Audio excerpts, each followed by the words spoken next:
नमस्कार। रविवार ये विशेष में आप सबों का स्वागत है। आज रविवार है, थोड़ी मस्ती का समय भी है, छुट्टी का दिन है, घर पे हैं, सावन भी है। तो जिस विषय पर हम चर्चा करने जा रहे हैं वो विषय है कि जंतर मंतर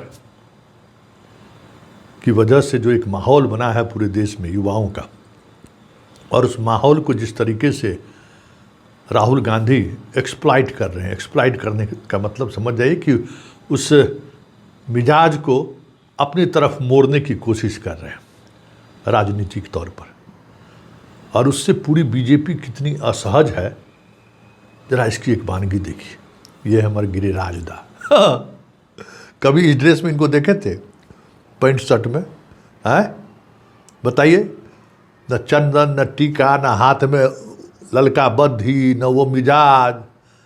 कहीं देखे थे गिरिराज दा? लेकिन गिरिराज दा को दिखाने से पहले, मतलब गिरिराज दा का तभी पोशाक दिखाए हैं, दिखाने से पहले हम आपको वो बातें दिखा रहे हैं जो कल राहुल ने बहुत ही चालाकी से, बहुत ही होशियारी से और बहुत दिमागी एक्सरसाइज से इस बात को उसने छुआ है जो पूरे देश की लड़कियों को हर वक्त हर कदम पर महसूस होता है। और राहुल के इस एक सेंटेंस ने पूरे देश की लड़कियों को अपने आप से वो जोड़ लिया है। इसलिए हमरा गिरिराज दा ताथैया नहीं कर रहे हैं। जरा पहले शुरुआत हम राहुल गांधी के उस कल के उस कार्यक्रम के एक अंश से कर रहे हैं। Let's discuss a little bit about violence. Let's discuss little bit about violence. ये जो लाइन है, कुछ हो गया तो, ये आप अपने को बोलती हो? बाहर जाएंगे तो कुछ हो गया तो, फैमिली मेंबर्स टेल यू उधर मत जाओ, कुछ हो जाएगा, राइट? मतलब इस देश की तमाम बेटियां इस सवालों से हमेशा रूबरू होती है। खतरा है, बच के चलना है। हर कोई, हर माँ बाप, हम लोग भी अपनी बेटी को अक्सर कह देते हैं। मान लो कि हम नहीं कहे तो परिवार के लोग कह देते हैं, कह रहे बेटी को इतना छूट काहे दिए हुए हैं। तो राहुल ने सीधा सीधा उसी सेंटीमेंट पर चोट किया है जिस सेंटीमेंट से इस देश की सभी लड़कियां गुजरती हैं, और उसका क्या प्रभाव पड़ा है। क्योंकि अब बीजेपी के पास भारत पाकिस्तान, हिंदू मुसलमान और राष्ट्रवाद का एजेंडा चल नहीं पा रहा है। वंदे मातरम पर शाह खुद मोर्चा लेना शुरू किए, लेकिन हवा निकल गई। किसी ने ये सोच भी नहीं सकता था, या किसी ने सोचा भी नहीं होगा कि ऐसा भी बीजेपी के शासनकाल में देखने को मिलेगा कि कांग्रेस वंदे मातरम के मामले में सीधे तौर पर अपनी कार्यकारिणी में बैठक ले लिया कि हम दो एजेंडे गाएंगे। बहुत कोशिश हुई उस एजेंडे के साथ राजनीति करने की, लेकिन नहीं हुआ।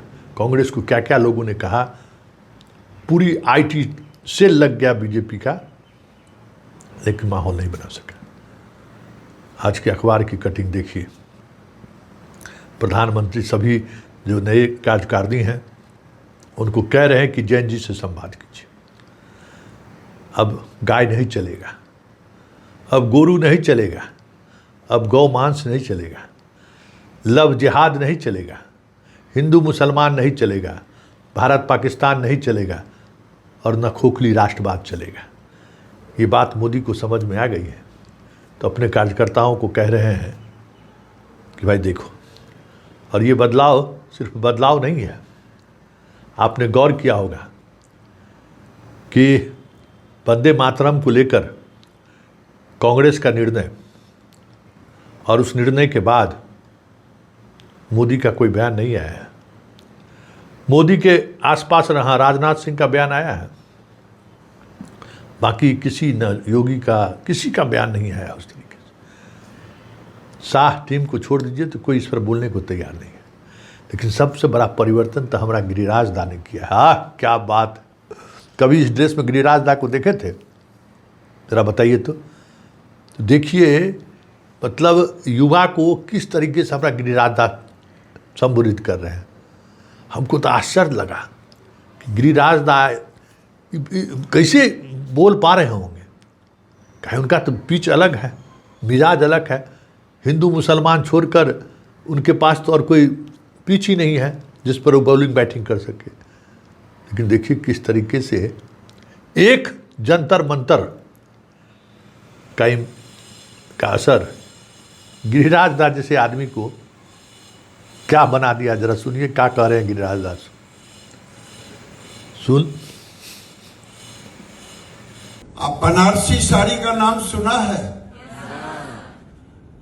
और आंध्र प्रदेश का पोच्चापल्ली, आंध्र का है पोच्चापल्ली। ये सारी साड़ियां सिल्क के।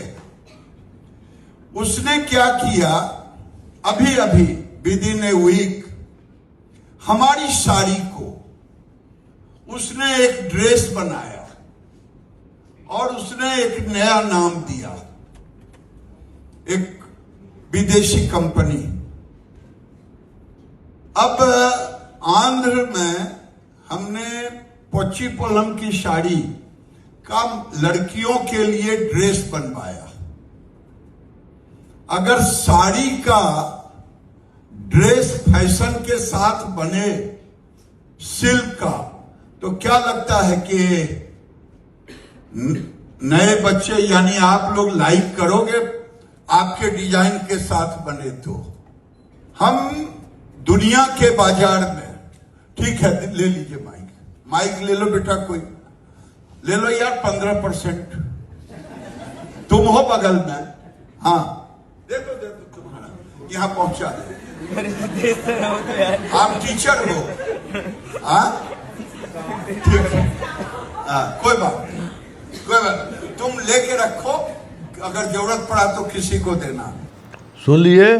अब गिरिराज दास जिस मंत्रालय के मंत्री हैं, आज तक कभी सुने थे इस पर इस तरीके से बोलते हुए? अब टेक्सटाइल पर बोल रहे हैं, उसमें भी साड़ी के सहारे जो है नया फ्रॉक बनाएंगे। यंग जनरेशन को पसंद आएगा कि नहीं ये पूछ रहे हैं। क्या कहें अब गिरिराज दास को, क्या क्या नहीं करना पड़ेगा राजनीति में। सब मिजाज बदल गया है। बताइए, यही सियासत है और यही लोकतंत्र की खूबसूरती है कि कब चीज़ें बदल जाती हैं जज करना मुश्किल है। पिछले 12 वर्षों से मोदी के खिलाफ लोग सड़क से लेके, सदन से लेके सोशल मीडिया तक लड़ते लोग आ रहे हैं।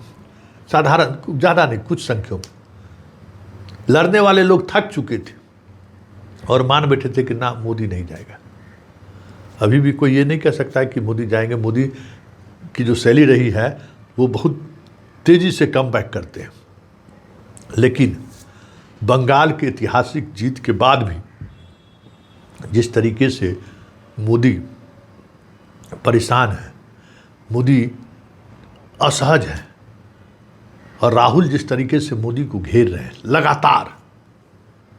कल ही जिस तरीके से मनुवाद संघ और महिलाओं को लेकर मोदी की सोच को राहुल ने रखा है, क्या समझते हैं कि वो सोच संघ और बीजेपी के तमाम कार्यकर्ताओं के बीच है, महिलाओं को लेकर, लड़कियों को लेकर। उस सोच पर हमला किया है। पहली बार इस देश में कोई नेता संघ, मनुवाद और महिलाओं को लेकर संघ और बीजेपी की सोच को जिस बखूबी से रखा है, पहली बार किसी नेता ने रखा है। और आगे देखिएगा राहुल की ये शैली आने वाले समय में मोदी और शाह को और असहज कर दे तो कोई बड़ी बात नहीं होगी। चलिए, रविवार ये विशेष में फिलहाल इतना ही। इजाज़त दीजिए। सोचिए कि कैसे राजनीति करवट ले रहा है, चीज़ें कैसे बदल रही हैं। सोशल मीडिया पर हर वर्ग की महिलाएं उतर गई हैं राहुल के साथ कि नहीं, राहुल ठीक कर रहा है।